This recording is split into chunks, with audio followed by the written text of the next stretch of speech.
Bom dia, começa agora mais um Fórum 11h30, neste sábado, 28 de março de 2020. Eu sou Drida Lorenzo. Eu sou Renato Roy, que tal? Eu já estou, esqueci como é que fala boné em espanhol.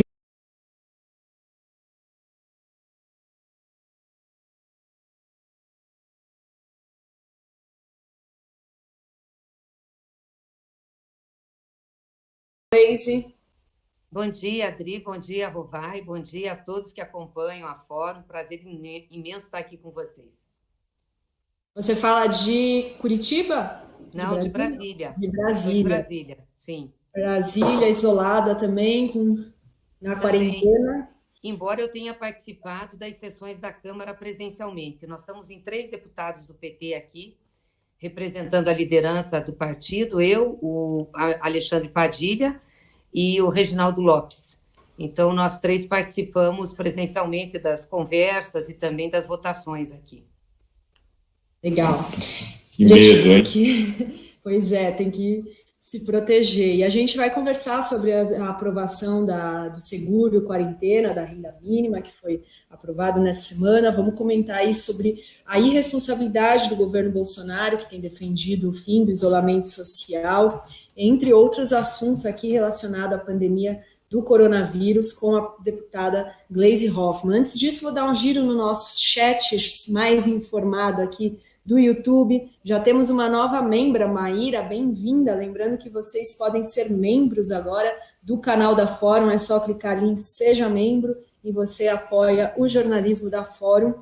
Várias pessoas já chegando, saudando. Pois é, hoje sábado tem Fórum 11h30, sim. E amanhã tem também. E amanhã tem super live de novo com jornalistas do mundo inteiro contando. Então, na verdade, amanhã é um pouco diferente. Amanhã a gente vai ter aquele rapaz, vou chamar de rapaz, agora eu esqueci o nome. O Jacques, que está internado em Barcelona, que é brasileiro, foi internado lá, passou pela UTI, ficou com respiradores. Ele vai dar uma entrevista, já deu uma entrevista para a gente, e amanhã ele vai participar da live do hospital, dentro do hospital, para contar como foi toda a história dele.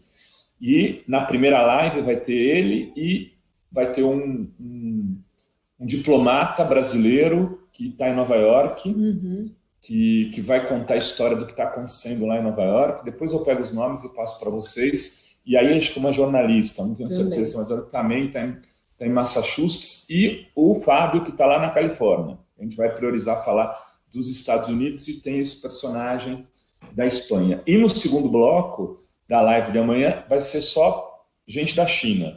Então tem a Maria Luísa, que fala, que é brasileira, que está lá, e ela articulou mais 2 ou 3 chineses que falam português.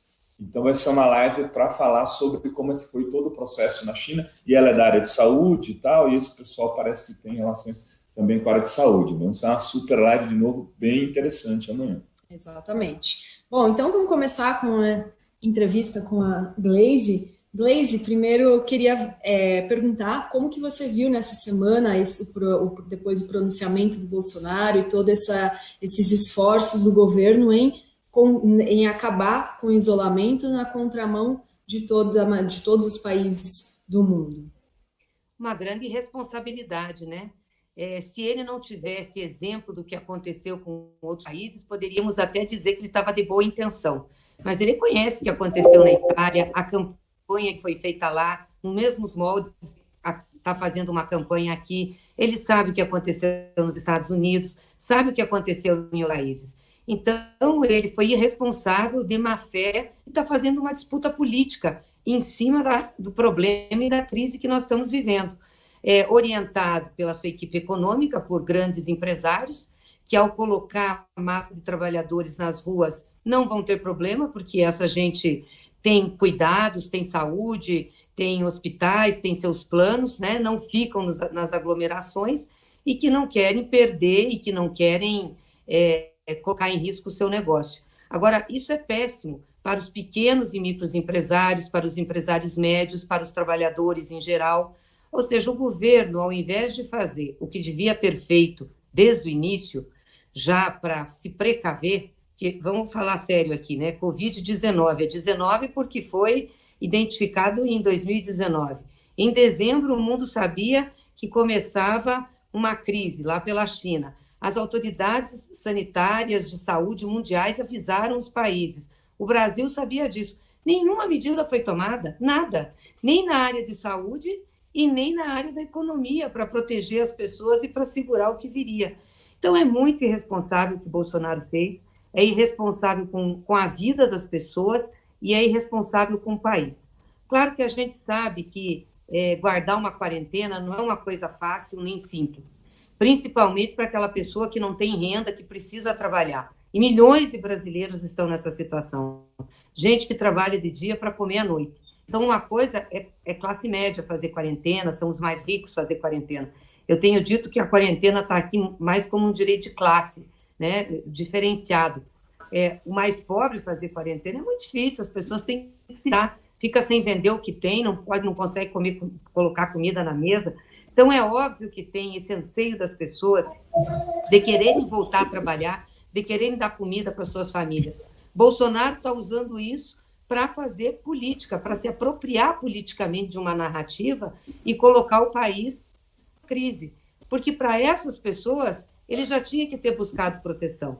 O seguro que nós aprovamos essa semana na Câmara, que pode chegar a 1.200 por família, eu espero que a maioria das famílias estejam enquadradas nessa renda, mas vai ser também 1.200 para todas as mulheres que têm filhos menores e criam sozinhos os filhos, já tinha que ter sido pensado lá atrás, as pessoas teriam que estar recebendo agora. Veja, a Câmara teve que tomar a iniciativa, nós da oposição apresentamos o projeto, construímos lá dentro, tomamos a iniciativa para incluir no projeto que já estava em tramitação, para daí o governo que tinha dito que ia liberar 200, dizer que podia liberar 600. Aí tem que ir para o Senado ainda, a regulamentação, então vai demorar mais do que uns 10, 15 dias para as pessoas receberem. As pessoas estão com fome, não tem como esperar. E eu acho que é nisso que Bolsonaro está apostando, né? Ou seja, em ter um caos social, ganhar uma narrativa política e, quiçá, fazer um fechamento de regime, né? Porque nós sabemos que ele andou estudando aí já o estado de sítio, andou estudando outras medidas. Então, é uma situação muito complicada e de uma irresponsabilidade muito grande com o povo, com o país. Leise, você tocou num assunto aí muito importante, né? Que ele, inclusive, disse ontem no programa do Datena que quem quer dar golpe não fala. Ele já colocou, sim, ministros seus para estudar como instaurar o estado de defesa, que é o estado de sítio, né? Então, assim, eu queria te fazer uma pergunta em duas, né? Como impedir que o Bolsonaro nos leve a uma catástrofe sanitária e, ao mesmo tempo, que nos leve a uma catástrofe política, que seria um golpe autoritário no momento desse da nossa história? Uhum. É impeachment? Existe outra solução? A oposição tem sido muito delicada em tratar essa palavra, tratar dessa questão. Por que motivo que não se colocou ainda uma campanha na rua mais forte pedindo a interdição do presidente Bolsonaro? Queria aproveitar para mandar um abraço lá para o Valdemar Raio e para o Paulo Melo, que estão nos assistindo aqui, e mandar um salve lá de Santos. Primeiro, assim, não é que está leve nisso. Não tenho problema nenhum com o impeachment. Só que o impeachment não tem solução imediata. O impeachment demora quase um ano para ser feito. Então, nós estamos com um problema imediato do Bolsonaro aí, né? O Congresso Nacional está com as suas atividades sendo feitas por aplicativos na internet. Pouca gente aqui. Como é que é um processo desse? E nós temos que colocar todas as energias para tentar votar medidas, para impor medidas ao governo que o governo não está tomando. Semana que vem, por exemplo, os nossos esforços estão para socorrer as micro e pequenas empresas e os empregos formais, porque o que o Guedes noticiou ontem, um empréstimo de 40 bilhões, é ridículo, frente à crise que nós estamos vivendo. Nós temos que pôr dinheiro, não é com empréstimo para as micro e pequenas empresas, tem que pagar o salário dos trabalhadores, fazer o que muitos países têm feito, a Inglaterra tem feito isso, outros países têm feito. Nós estamos numa situação de crise, quase de guerra.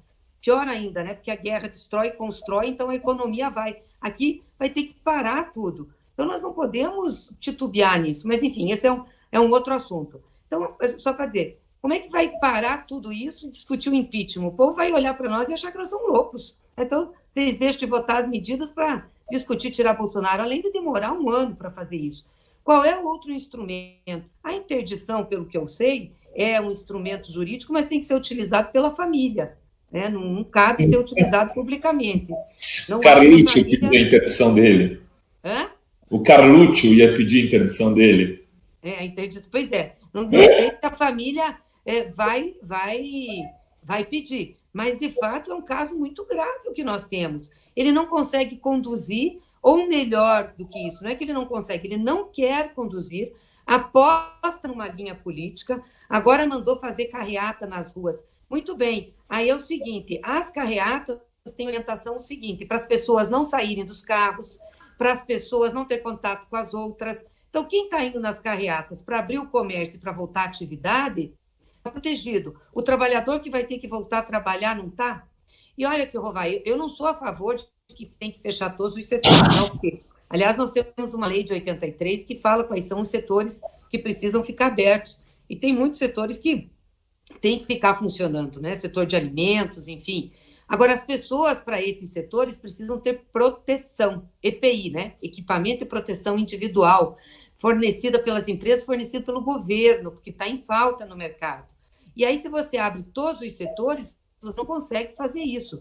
Então, a gente tem que proteger muito bem aqueles setores que têm que atender a sociedade, tem que deixar em casa os que não precisam, mas tem que remunerar os trabalhadores e garantir a vida das empresas, porque depois da crise elas têm que continuar.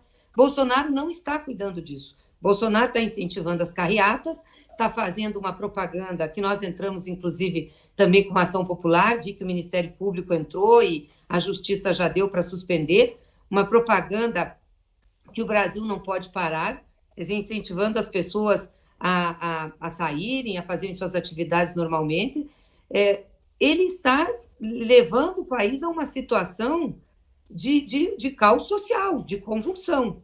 Eu espero que as instituições, Supremo Tribunal Federal, Congresso Nacional, né, tenham condições de segurar esse processo e tenham condições de conduzir, né? Se ele não conduzir, não está conduzindo. E mais do que isso, que os governadores conduzam. Os governadores têm condições de conduzir, estão sendo mais maduros que ele, estão tendo mais condições do que ele para conduzir o processo. Então, nós temos que passar para os governadores essa responsabilidade.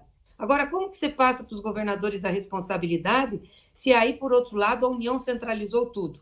Centralizou compra de respirador, centralizou compra de equipamento de proteção individual, centralizou insumos e não está tendo exames, não autorizam os exames de coronavírus. Tem fila nos estados e não autorizam. Então, ou seja, nós temos que ter um processo no Congresso essa semana, primeiro, para votar as medidas para proteger as empresas e os empregados, e, em segundo lugar, para descentralizar as ações, dar poder aos governadores nesse momento para conduzir o processo de crise. Eles criaram um comitê, eles estão se articulando, eles têm uma visão nacional porque estão se reunindo, eles têm condições de fazer isso. Então, tem que tirar da mão do governo federal as decisões, porque senão nós não vamos ter solução para o Brasil e nem para o povo brasileiro. E fica com Bolsonaro nesse período, não tem jeito, então, na tua opinião? Pois é, eu gostaria de saber o que faz, como é que faz. Eu também. Porque se a gente tivesse a solução... Você está vendo como não é uma coisa simples? Quer dizer, abrir um debate de impeachment agora, além de tirar o Congresso do foco que ele tem, você não consegue resolver o problema agora, porque tem prazos, porque tem processo, porque tem defesa, entendeu? É 1 ano esse negócio.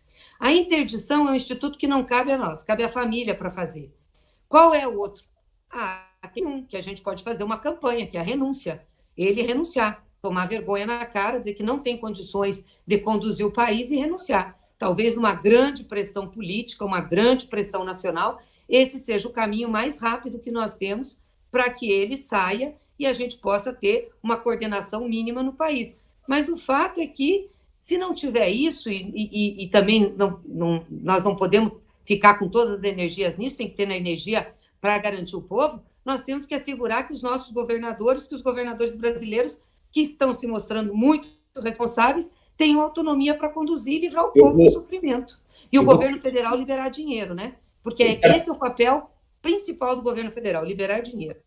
Eu quero te perguntar sobre os governadores, Gleisi, mas antes, para continuar nesse ponto, que eu acho que é um ponto político bem complexo e, ao mesmo tempo, que está na ordem do dia. O que me atemoriza, de alguma maneira, é que venha um acordo pelo centro, onde você construa um parlamentarismo presidencialista, aprove isso na Câmara e feche com as eleições de 5 anos, que é o que o Aécio já está sinalizando, dando mais um ano de mandato para prefeitos e vereadores, né? E você que está aí na Câmara no dia a dia, tem sentido isso evoluir? Qualquer saída para tirar Bolsonaro vai ser uma saída por cima, para tirar ele imediatamente. A única saída digna que nós teríamos seria novas eleições. A gente anular a barbaridade da eleição passada e fazer novas eleições. O que também não vai acontecer, porque não me parece que é a posição da Justiça Brasileira, do TSE. Nós estamos com ações lá já há algum tempo e essas ações continuam lá. Então, a única forma de tirar é isso. Não tem o próprio impeachment é isso, é uma saída por cima da articulação política. Nunca é feito se você não tiver já o resultado político que você quiser estabelecer e que as forças políticas quiserem estabelecer, que são as forças conservadoras. Então, veja, não é uma situação simples, não. É péssimo com o Bolsonaro, eu acho que ele é horrível, mas o caminho que tem para tirá-lo também não vai nos trazer grandes melhoras. Eu acho que a gente vence uma etapa, né, de tirar uma coisa que é uma aberração do ponto de vista da política, da condução do país, enfim. Mas não é eu diria assim, não vai ser uma composição que seja pró-povo sempre, que seja pró-povo, entendeu? Que vai ser progressista, que vai ser de melhora, também não é. Ele não é pró-povo e o que vem também vai ter dificuldade de ser e pode chegar nesse resultado que você está falando, um grande acordão. Gleisi, você falava que antes do programa participava de uma reunião com os governadores. Poderia contar para a gente o que foi discutido nessa reunião? Governadores e o presidente Lula, né, Gleisi? Isso, com os nossos governadores do PT e o presidente. Nós estamos muito preocupados com o que está acontecendo no país e o que está acontecendo nos estados, né? Porque nos estados e nos municípios é onde as pessoas vivem. Então, a ideia foi ouvir um pouco os nossos governadores, as medidas que eles estão adotando, a forma como tem o PT de ajudá-los, a nossa bancada de ajudá-los, o que é importante aprovar, o que é importante fazer para que a gente possa dar condições. E foi aí que eu fiquei sabendo de algumas coisas que eu estou estarrecida. Eu disse a eles, vocês têm que denunciar isso, porque daqui a pouco o Bolsonaro vai dizer que dispôs tudo para vocês e vocês não estão fazendo. O Bolsonaro avisou essa semana que ia liberar 8 bilhões para o SUS, que liberou 8 bilhões para o SUS para os estados, que era para pagar em 4 vezes. Até agora não chegou a primeira parcela. Faz uma semana que ele anunciou. A liberação do SUS é fundo a fundo, é só ele mandar para o estado. Não repassou. Aí o que eles estavam falando? Todas as compras de insumos principais de combate aí ao coronavírus ou de equipamentos de proteção individual, o governo central, o governo federal centralizou. Então, ele proíbe as empresas de venderem para os governos estaduais. Respiradores estão todos centralizados. Então, os governos do estado não podem comprar, não podem ir atrás, e o governo federal não distribui, e diz que vai distribuir mediante pagamento de aluguel. Olha que loucura isso, gente! Como é que o governo vai cobrar aluguel de respirador dos governos do estado? Eles não têm vacina para a gripe. O Wellington, do Piauí, me deu um dado dizendo que chegou para ele 60% a menos de vacina para a gripe do que aquilo que seria necessário, contando os idosos e os casos de maior risco. E não tem os exames do coronavírus. Ele disse assim, não tem. Eu estou lá, de cada 23 pessoas que a gente fez exame, uma deu positivo. Agora eu estou com uma fila com mais de 200 pessoas e não tem exame, eles não mandam os exames, não mandam kit reagente, não mandam os resultados. Então, é uma situação medonha. O governo anuncia as coisas e não faz, e não manda, e não efetiva. Esse é um problema sério. Então, de todas as medidas que anunciou, não foi nada. Não teve um centavo repassado para os estados, para os municípios, para poderem enfrentar essa situação. Ou seja, e a economia também mal, né? O pessoal me falando que, por exemplo, na Bahia, o Rui Costa falou que já reduziu em 40% a emissão de nota fiscal. Você sabe que os estados assim, têm comércio forte, tem serviço forte, lá tem turismo. Então, imagina o impacto nisso na economia. E aí, qual é a proposta do Paulo Guedes ontem para as empresas? 40 bi de empréstimo. Gente, eles são malucos, eles não têm noção, ou têm muita noção, e querem exatamente o caos social para poder se justificar de qualquer medida que vão tomar. Eu não tenho dúvidas disso, porque eu acho que ali não tem gente boba, não. Tem gente muito esperta na disputa da narrativa política, de uma linha política e de uma posição mais dura. Concordo contigo. Lembrando que na segunda, Rui Costa estará aqui conosco no Fórum 11h30. Eu queria fazer algumas perguntas aqui do Agora nosso... tem essa do Alan Patrick, isso, da nossa audiência. A Gleisi meio que já respondeu, mas só para reforçar. O Alan estava perguntando justamente isso, a arrecadação dos estados que está derretendo, né, porque depende do consumo do ICMS. E o que o Congresso poderia fazer para ajudar nesse sentido? Tem também outras perguntas aqui. O Maxandro pergunta: e a possibilidade de processar o Bolsonaro por crime comum? A Câmara aprovaria, ele seria afastado enquanto não fosse julgado pelo Supremo? A pergunta dele. Já tem uma ação, inclusive, interposta por um deputado nosso, deputado Reginaldo, uma notícia crime no Supremo Tribunal Federal, que é isso mesmo que ele perguntou, mas é óbvio que o Supremo tem que despachar a Procuradoria, e aí a Procuradoria fazer um despacho se aceita ou não a notícia. Em aceita a notícia, o Supremo Tribunal Federal dirige-se à Câmara pedindo autorização para processá-lo. Aí, nesse período, ele se afasta. Mas, veja, precisamos do Supremo também. Então, são essas as amarras que tem para uma questão mais imediata. Ok, tem perguntas aqui que foram enviadas antes, né? Então vamos já começar. O do Denis de Oliveira, acho que ficou já comprometida, porque a Gleisi já tratou. O movimento de defesa do impeachment, qual a posição, ela já respondeu. O Julinho fala que ainda tem uma... também, e também essa é uma questão interessante, porque ainda tem uma base que sustenta o Bolsonaro no cargo, né? Como que lidar com isso? Aliás, falando nessa base que sustenta claro que tem. O cargo, Gleisi, não sei se você viu, mas o Ministério Público de Macaé tomou a decisão de mandar prender os carros que estiverem fazendo carreatas na cidade, orientou o prefeito a mandar prender e usar para o combate do coronavírus, porque eles estariam cometendo uma série de ilegalidades ao fazer aquela divulgação pedindo para as pessoas voltarem. Você acha que esse é o tipo de solução? Eu não sei, porque eu não sei quem é o perfil que está indo nessas carreatas, mas pelo que eu vi dessa orientação que eu disse para vocês, não deve ser o pessoal de baixa renda, que é o que essas carreatas querem pôr para trabalhar. O pessoal de baixa renda é diferente, está ansioso para trabalhar, e aí o discurso do Bolsonaro encontra eco nisso, porque as pessoas estão desesperadas, e ele sabe que encontra eco.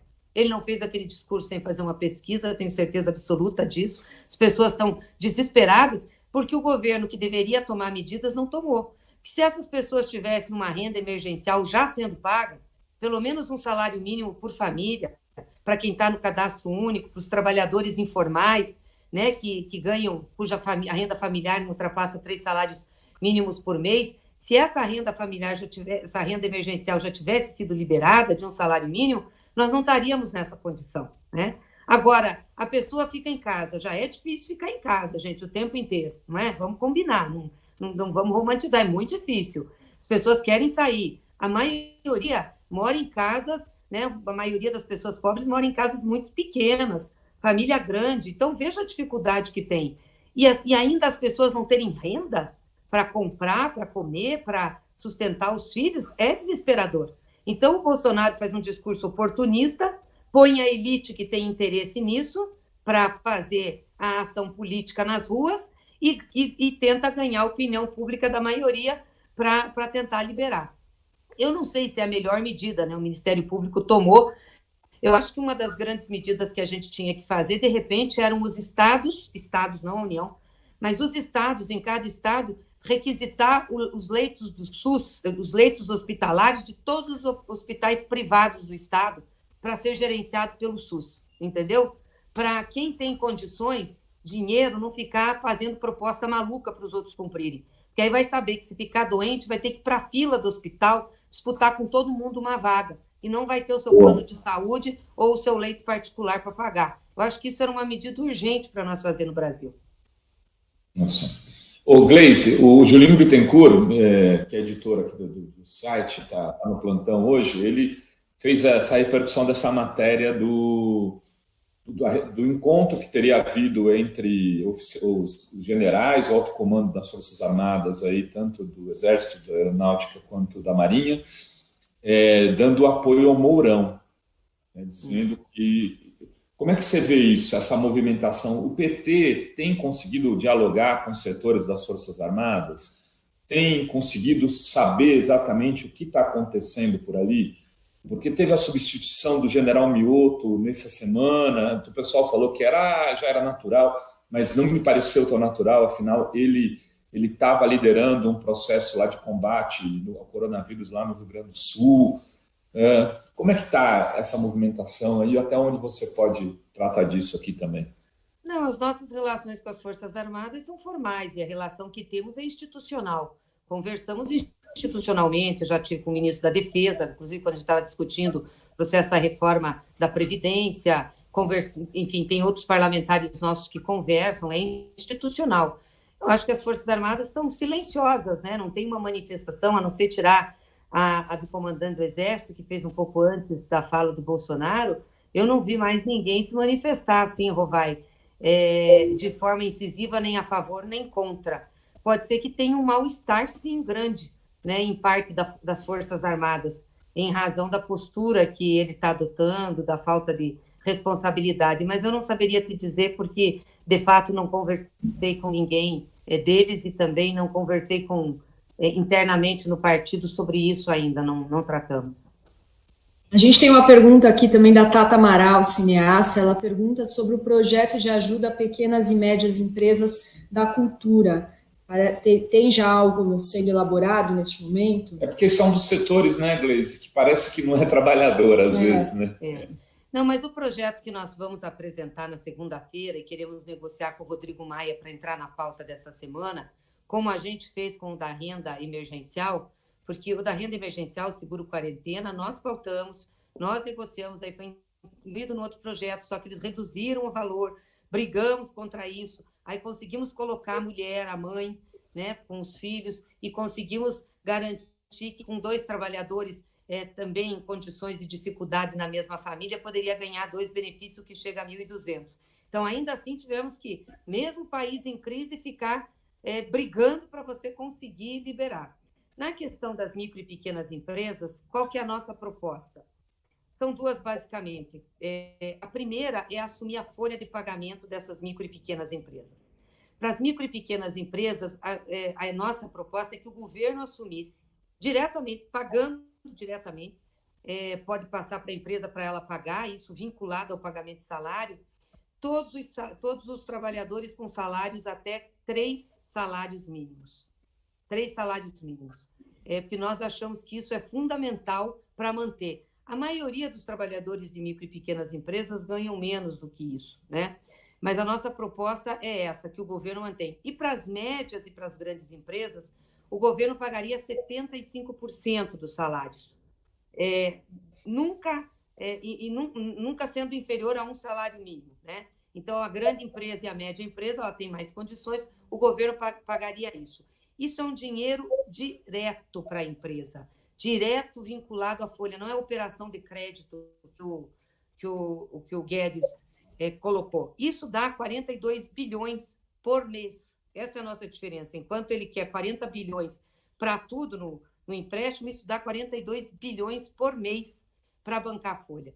Nós achamos que isso garante o emprego, garante a renda dos trabalhadores e garante condições para micro, para pequena, para média empresa sair da crise.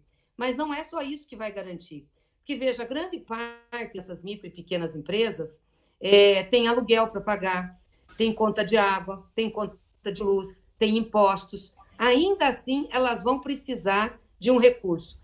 Aí sim cabe um empréstimo, um capital de giro, com juro muito barato, talvez até sem juro, porque é uma excrescência o Banco Central não derrubar o juro para 0% no Brasil numa crise como essa. O mundo está trabalhando com juro negativo e nós com 3,75%. É um escândalo isso. Então, tinha que baixar, isso já aliviava pra caramba o serviço da dívida, daria juro zero para as empresas e um prazo longo para começar a pagar. Isso sim seria uma orquestração de medidas para que, terminando a crise, o cara reabra as portas dele. Mas isso teria que ter uma intervenção, que senão não vai reabrir. Teria que ter uma intervenção no sistema financeiro para fazer isso, né, Luiz? Não poderia ser só custo dos bancos públicos, ou você acha que é só pelos bancos públicos? Não, aí o que eu estou dizendo, por exemplo, de dinheiro para pagar salário, é dinheiro do orçamento da União, é dinheiro público mesmo, na veia, é Estado. Entendeu? Gleisi? A Gleisi parece que travou a conexão com a Gleisi, né? Ou vai? Parece que sim. Vamos ver se ela volta. Alô, alô, Gleisi? Bom, vamos esperar mais um pouquinho. Também a Gleisi tinha nos dito que meio-dia teria que sair. Se for o caso, ela deve ter outros compromissos. Está todo mundo lotado de compromisso. Tudo por videoconferência. Engraçadíssimo, né? Como para quem, assim como nós, trabalha com jornalismo, por exemplo, o trabalho dobrou. Antes a gente cobria política no Brasil, hoje a gente cobre política no Brasil e coronavírus no mundo. Né? Por isso que amanhã a gente, inclusive, vai estar aqui com pessoas de Nova York, da China, da Espanha, tratando de questões relativas à expansão do coronavírus e o que isso acarreta. Eu acho que a Gleisi deve ter travado a conexão, alguma coisa ali. A Tati, tem alguma informação, Tati? Pode falar aqui ao vivo, não tem problema. Não tem problema. Enquanto isso, a gente tem algumas notícias. Sim. Tá bom. E, bom, a gente tem aqui hoje uma notícia de grande repercussão, que foi o áudio, né, do cônsul, né, do cônsul do Suriname, que relata os maus tratos, como ele ficou no hospital, onde ele não podia nem sequer ser lavado, né? Ele ficou 2 dias sem tirar o xixi e o cocô dele. Isso é um cônsul do Suriname, no Hospital da Barra, no Rio de Janeiro. Fez os áudios, denunciou tal, e morreu. Isso. É uma coisa assim, a gente tem o áudio, não sei a gente não acabou não separando, mas a gente tinha... Coloca no link a matéria. Ele ficou um dia inteiro pedindo água, e não conseguia, gente, Os médicos não se aproximavam, todo mundo com medo, sem as condições necessárias para poder tratar desse tipo de paciente. Parece que no hospital, ele ainda diz isso de forma muito tranquila, fala, poxa, até entendo, que talvez o hospital não tenha as condições, mas e quem está com isso, como eu, faz o quê? Sem beber água, sem ter a condição mínima. E também circulou um outro vídeo horroroso hoje, que a gente não tem condição de mostrar, porque não apresenta rosto de algumas pessoas, que é tipo um necrotério, acho que de um hospital, com dezenas de mortos e vários embalados escrito Covid-19. E se esse vídeo parece ser verdadeiro, ele não dá para ver cortes nele, a pessoa que me mandou não sabe quem fez.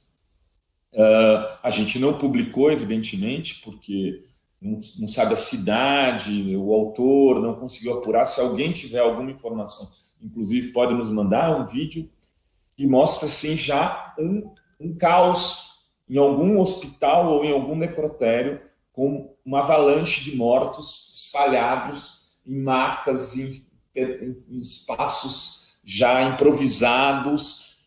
É possível que a situação esteja muito mais grave do que está sendo apresentada para a população. Eu agradeço o pequeno apoio, segundo ele. Nada é pequeno, meu amigo. Edson Andrade, um grande abraço para você. Não sei se a Gleisi, acho que entrou. Acho que a Gleisi está entrando. Se ela entrar, ela se despede. Está, por enquanto, sem som, né? Mas vamos ver se ela consegue entrar para se despedir aqui conosco. E o mais triste, realmente, né, Rovai, é isso, que as pessoas que estão nos hospitais, elas ficam completamente isoladas, sem poder receber qualquer visita, né, de familiares, e com um tratamento bem complicado mesmo, né, para quem é estado. Eu não sei se a Gleisi está nos ouvindo já. Eu acho que não. Gleisi? Ela está nos ouvindo e não está conseguindo falar. Não tem problema também, Gleisi, você deve ter outras coisas para fazer. Eu estava falando, na hora que a gente foi interrompido. Oi? Voltou, Gleisi. Aí você complementa teu raciocínio, fica à vontade para sair depois. se quiser já encerrar, eu tinha te perguntado sobre essa questão dos bancos também. Você falou que esse dinheiro é dinheiro público na veia das empresas, né?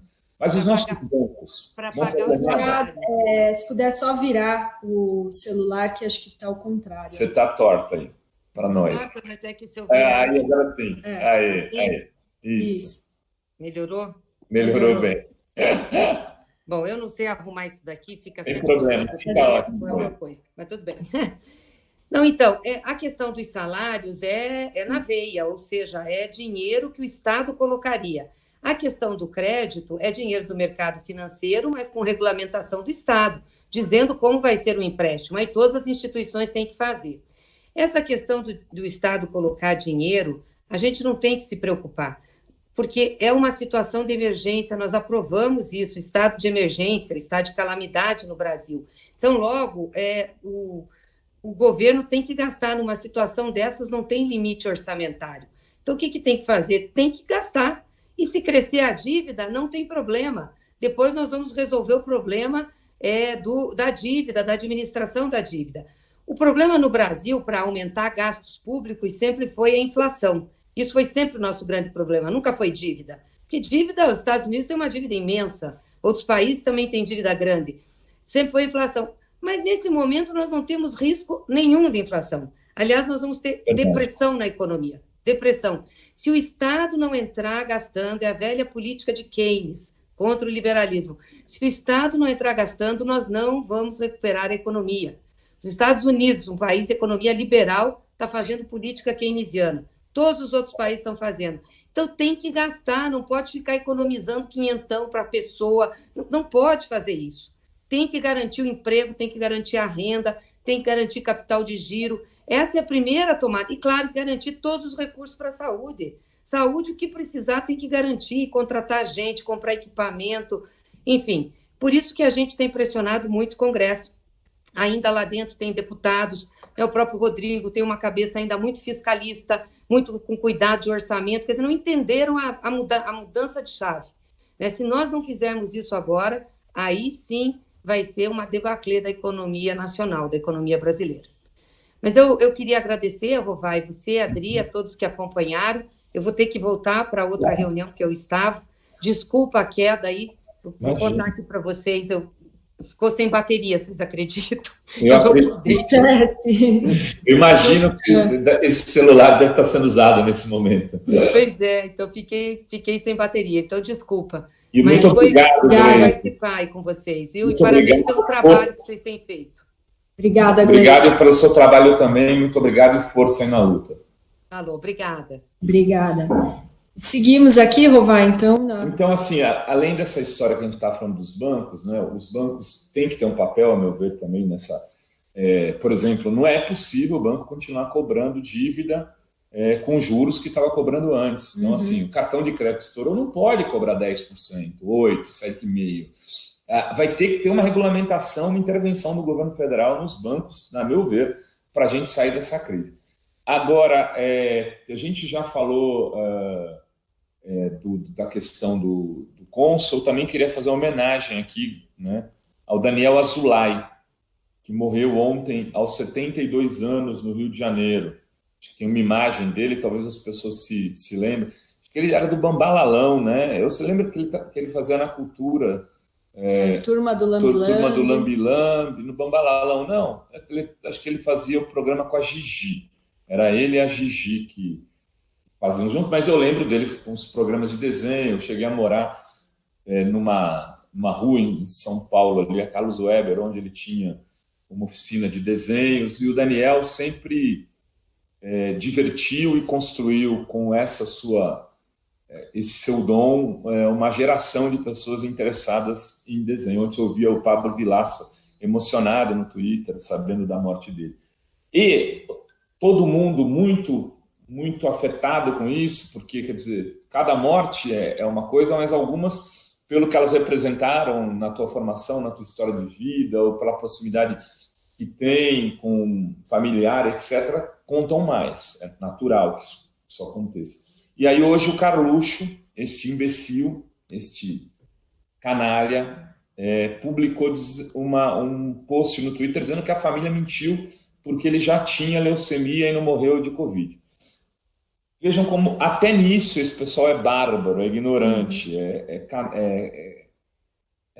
careta. Evidentemente que se você entra com um quadro de leucemia no hospital e pega Covid, você vai morrer na hora. Você tem só o quadro de leucemia e você consegue fazer o tratamento. E a gente está falando de uma coisa que a gente entende relativamente bem agora. Então, você tem que proteger essa pessoa para que ela não consiga pegar nenhum outro tipo de doença, quanto mais o Covid. Enquanto você trata tratamento de leucemia, o ideal é que você não pegue uma gripezinha. Aí sim, nem uma gripezinha. Então, dá para perceber assim, o nível de desumanidade de pessoas como o Carlos Bolsonaro e o seu pai, que é o alter ego, né? O Carlos Bolsonaro é o alter ego do pai, e ele posta essas coisas e posta em nome do pai. No nome do Pai, do Filho e do Espírito Santo da família Bolsonaro, de todos. Então, não tem o que se possa esperar de uma família que no momento da dor, né, de outra família, vai lá e diga que ela está mentindo, que ela está usando politicamente a morte de alguém. Não tem sentido não entender que uma pessoa que tem leucemia, se pegar o coronavírus, está morta. É disso que se trata. Hoje os hospitais já estão lotados. Ontem eu vi um prefeito aqui do interior de São Paulo fazendo uma gravação, e ele provavelmente apoiou o Bolsonaro, onde ele dizia isso, falou que tem 6 leitos hospitais de UTI na minha cidade. Os 6 leitos já estão ocupados, sendo 4 com coronavírus. Os 4, Dri, eram de uma igreja evangélica. Os 4 eram 3 irmãs, uma de 60, uma de 61, uma de 62, 3 irmãs que tinham frequentado a igreja, que um pregador teria ido lá de São Paulo, feito um culto no meio da história. Esse cara tinha voltado dos Estados Unidos, foi fazer um culto lá, e aí tinha um outro irmão, né? Aí irmão não de sangue, irmão em Deus, em Cristo, vamos dizer assim, que tinha ido também lá e que estava internado. Para esse já não tinha leito, porque eram 6 leitos, 3 das irmãs, mais 3, um paciente com câncer, outro paciente com não sei o que lá, enfim, acho que tinha tido ataque cardíaco na UTI, e aí já o 4º membro dessa congregação já não estava conseguindo ser atendido. Perto de Presidente Prudente, naquela região mais oeste do estado, eu esqueci o nome da cidade agora. O prefeito deu um depoimento longo. Turvan? Não, esse é outro prefeito. Esse é outro prefeito do interior do Maranhão. Que era bolsonarista e gravou um vídeo com os filhos e tal, dizendo que o Bolsonaro é um irresponsável, medíocre, por defender o fim do isolamento, né, e negar a gravidade da pandemia do coronavírus. E ele está com os filhos e fala, o senhor está mandando essas crianças ir para a escola. O senhor sabe que elas moram com os pais, alguns dos pais com 50, 60 anos de idade, já no grupo disso, com avós, porque aqui no Maranhão, nessas mora com filho, neto, avô, todo mundo na mesma casa, e às vezes a casa tem 2 cômodos, 3 cômodos. Isso é um assassino. Ele vai na veia dessa discussão. Então, a gente, ao homenagear aqui o Daniel Azulay, ao mesmo tempo repudia completamente esses seres escrotos que habitam a família Bolsonaro, que transformam tudo em fake news. Inclusive a morte de alguém, né, que, de alguma maneira, é uma referência para a formação de muitos dos jovens e adultos de hoje, quando estes eram crianças. Então, fica aqui todo o nosso repúdio. Enfim, Dri, acho que era isso. Amanhã tem mais. Amanhã são 2 mesas, é quase uma super live, deve durar 1h30, 2 horas, com o de Barcelona, de dentro do hospital, o Jax, que ficou na UTI durante alguns dias, já deu uma entrevista, está no YouTube da Fórum. Ele e mais 2, 3 pessoas dos Estados Unidos, inclusive um cônsul que está lá, brasileiro, vai falar de Nova York. O Ernesto Mané. De Nova Jersey. Que é o segundo lugar no número de casos dos Estados Unidos, depois de Nova York. E tem a Ana Barreto, que também é especialista em saúde global, gênero, e ela está em Nova York. E aí tem o Fábio da Califórnia, que vai entrar da Califórnia.